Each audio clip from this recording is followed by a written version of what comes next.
नाशिक शिक्षक मतदारसंघात शिंदे गटाचे किशोर दराडे पहिल्या पसंतीच्या 26,000 मतांसह आघाडीवर, तर महाविकास आघाडीचे संदीप गुळवे बाद।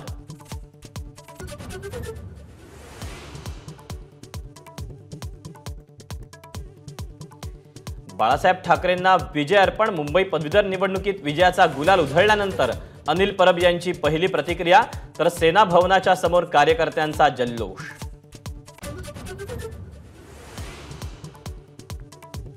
कोकण पदवीधर मतदारसंघात भाजपच्या निरंजन डावखरेंचा विजय। महायुतीच्या कार्यकर्त्यांचा विजय असल्याची डावखरेंची प्रतिक्रिया।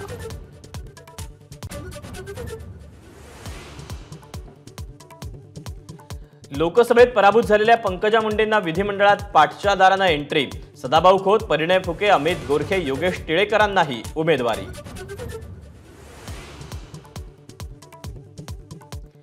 विधान परिषद निवडणूक बिनविरोध होणार की निवडणूक पार पडणार हे आज होणार स्पष्ट। अर्ज भरण्याची आज अखेरची तारीख। विधान परिषदेसाठी मतांचा कोटा बघता मविया तिसरा उमेदवार देण्याची शक्यता। मवियाच्या भूमिकेची राजकीय वर्तुळात उत्सुकता।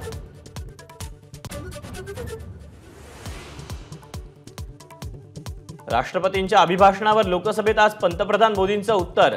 राहुल गांधींच्या आक्रमक भाषणाला मोदी काय प्रत्युत्तर देणार याची उत्सुकता।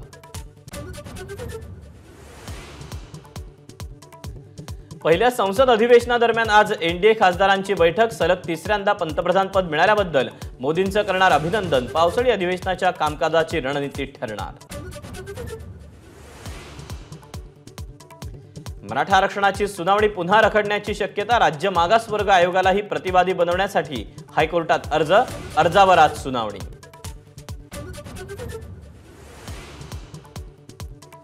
दूध दरासाठी राजू शेट्टी आज रस्त्यावर उतरणार। दूध उत्पादकांना किमान 40 रुपये दर मिळावा यासाठी आज भव्य रास्ता रोको। माजी मंत्री प्राजक्त तनपुरेही सहभागी होणार।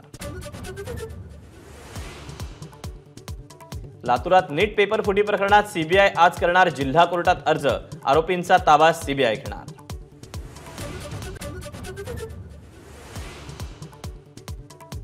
ज्ञानोबा माऊली आणि तुकोबा महाराजांच्या पालखीचं आज पुण्यातून पंढरपूरकडे प्रस्थान। माऊलींच्या पालखीचा आज दिवे घाटाचा अवघड टप्पा। एबीपी माझा, उघडा डोळे बघा नीट।